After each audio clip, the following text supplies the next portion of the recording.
or have been reemployed and are taking active coverage as an employee, they are no longer eligible to receive subsidy.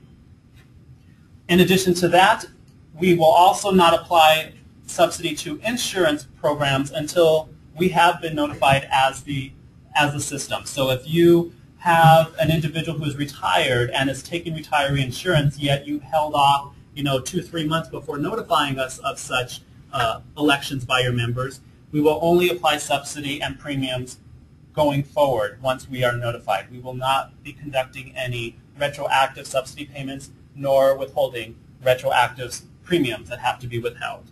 So it's really important that you as employers send all the information to us in a timely fashion to ensure that subsidies are applied properly and premiums are withheld accordingly. For PSPRS, we had some clarification to the definition of compensation dealing with comp time.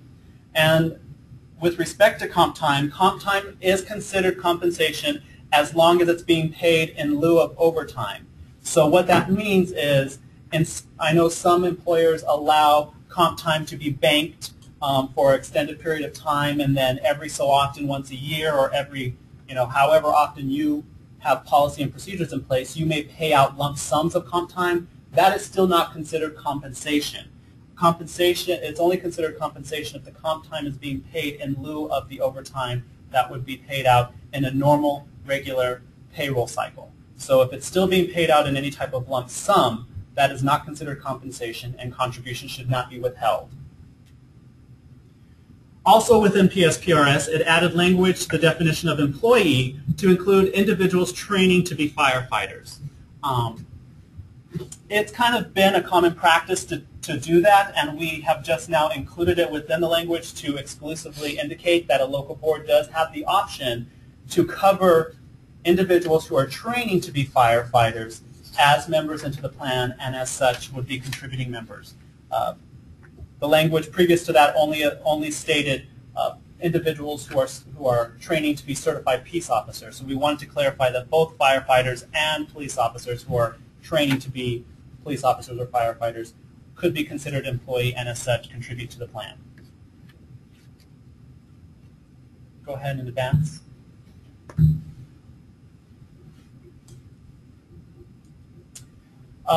Again, continuing on with 1317, for PSPRS, it limits any retroactive pension payments to no more than 90 days before the date of application for benefit. So if you have an individual, or we receive an application that is dated a date-specific time, yet pension payments need to go back, potentially need to be retroactively paid, we will only allow any retroactive payments to go back 90 days maximum from the date of application. It will not go, but we will not pay any payments more than 90 days. For our PSPRS and Corp plans, we changed language to now require that local boards will submit minutes and all documentation supporting the local board decision within 20 days of the action occurring by certified mail. Previous to that, we had a lot of different time frames in place. We had a 20-day notification, and then there was a 45-day follow-up with the minutes. We've now just cleaned it up to make one specific time frame, and that time frame is within 20 days of any action occurring at the local board level, we should be receiving the minutes, documentation, any supporting documentation supporting the decision by the local board, and all information within 20 days, and that needs to be completed by certified mail. For our Corp boards, we now require that if a local board does not have rules or procedures in place to adjudicate a claim that is presented before them, then they must use and adopt the model uniform rules issued by our office's Fiduciary Council. We already have this language in public safety. However, we wanted to make sure that both plans were being administered in the same fashion, and so we have now included that information and that requirement within Corp. So if you as a local board have not adopted any type of procedures, policies with respect to how claims are heard, how decisions are made, then you as a local board must adopt the model uniform rules that are issued by our office. We are currently going to be updating those rules for Corp We have done so recently with public safety, and so we are now moving forward to make it kind of the same within Corp as well. So once those rules have been updated and approved by our Board of Trustees, I'll be sending out a notification to our Corp boards so that you're aware that they are available to you should you not already have policies or procedures in place.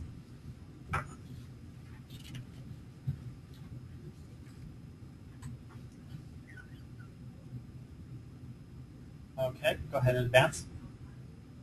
1317 for Corp. We now require that the employee and the employer contributions are to be submitted to our system within 10 working days after payroll, and that failure to do so within that time frame will subject those contributions to a penalty that is paid by the employer. Previous language had 5 days, public safety had 10. We wanted to make them the same, and that's what this language did. So it's just putting both our PSPRS and Corp plans in the same operational or administrative rules. So when you are conducting and withholding contributions, those contributions need to be submitted to our office within 10 working days after payroll has been completed. And then again, failure to do so will subject those contributions to a penalty that you as the employer would be responsible for.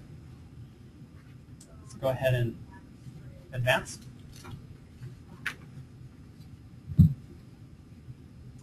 Moving on to Senate Bill 1539. This bill dealt specifically with Corp, so this is only with respect to our Corp boards who are participating today, and this was called the Corp Designated Position Waiver. It modified the current language under 38891 that allows the Department of Corrections and the Department of Juvenile Corrections to designate what would traditionally be an ASRS position as a Corp designated position if it's being filled by an individual who meets the criteria stipulated on this slide. If an employee has at least 5 years of credited service under Corp, they can maintain their Corp participation if they're transferred or promoted into a temporarily filled ASRS covered position. That language is already in statute. What this bill did is it took out the time limitation associated with defining temporarily filled position. Previous to that, temporarily filled was defined as no more than 12 months. So now this bill will take out that language and not put any particular time limitation to our DOC and DJOC boards who are having these waivers presented to them. This is applied retroactively to September 30th of 2009, I believe to cover those individuals who are currently in this type of position and have been designated as such. We did not want them to lose that designation. And then on top of that, again, this has always been in the Corp language or has been previously in the Corp language, but that in order for this to occur, a written request needs to be presented to the local board within 90 days of that transfer occurring. So for our Department of Corrections and our Juvenile Correction boards, when you are presented with this waiver, you need to ensure that that waiver has been presented to you within that 90-day time frame. Otherwise, that individual is not eligible to put in this waiver for continued Corp participation. Okay, moving on to Senate Bill 1615. And this is just affecting our Public Safety Capitol Police Board and our Department of Public Safety boards. This was a part of the budget bills introduced at the state legislature. And what this did as part of this bill was to transfer Capitol Police over to the Department of Public Safety. So there will no longer be the Capitol Police. They are now going to be incorporated within public safety. So it basically repealed the authority of ADOA to employ certified police personnel, which would have been the Capitol PD. And it eliminates the Capitol PD Local Pension Board, so that board will now be abolished. And the records and information with respect to our Capitol PD members are now being transferred over to DPS, and they will now be under DPS's account and also under the Department of Public Safety's Local Pension Board. It also directed us as the system to ensure that all the assets of Capitol PD with respect to public safety retirement and their accounts there be transferred over to DPS accounts. This transfer is effective retroactive to July 1. So this will be happening for our capital PD group and our DPS group come July 1 of this year. Go ahead and advance the slide. So now we'll go ahead and move forward with the largest bill, like I said, that has the biggest impact here for us, and that is Senate Bill 1609, which is referred to as the Pension Reform Bill. This made some major significant changes to all three of our plans here at Public Safety, PSPRS, Corp, and EOR. The changes that are included in this bill affect not only current membership, but future members to the plans, as well as retired members within our plans.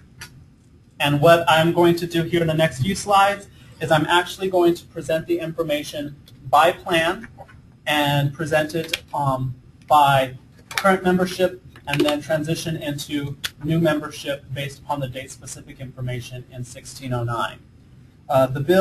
The PowerPoints that we'll be moving forward with is taken from our comparison charts that we already have on our website. So if you're printing these slides for yourself, you might be better suited by going to our website and actually printing the comparisons because it's a little bit easier to read off of that information. So moving forward, 1609. The first thing I wanted to address was a change that actually affects all of our plans, including ASRS, and that would be the forfeiture law. That was a new section statute that is included. That is 17-713. And what this basically... Oh, sorry, 13-713. I have a typo there. What this basically does is if we have a member in any of our state plans who are convicted or pleads no contest to a class 1 through 5 felony, and the crime was committed in the course of their employment as a public employee, then they basically would forfeit all of their rights and benefits earned under the plan. We would terminate their membership in the plan and basically refund their contributions, plus any interest that is determined by our Board of Trustees. The court will, as you can see here, the court shall order that the member is subject to this forfeiture and not eligible for future membership in any state retirement or plan. After that forfeiture, the court may award an amount to a spouse, dependent, or former spouse of that member unless that individual is also implicated within that felony conviction.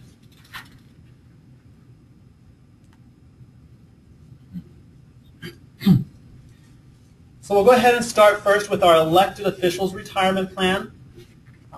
Like I mentioned before, I'm going to start off with what changes will be affecting our current existing membership and then transition into what happens to new membership and retirees within our plan.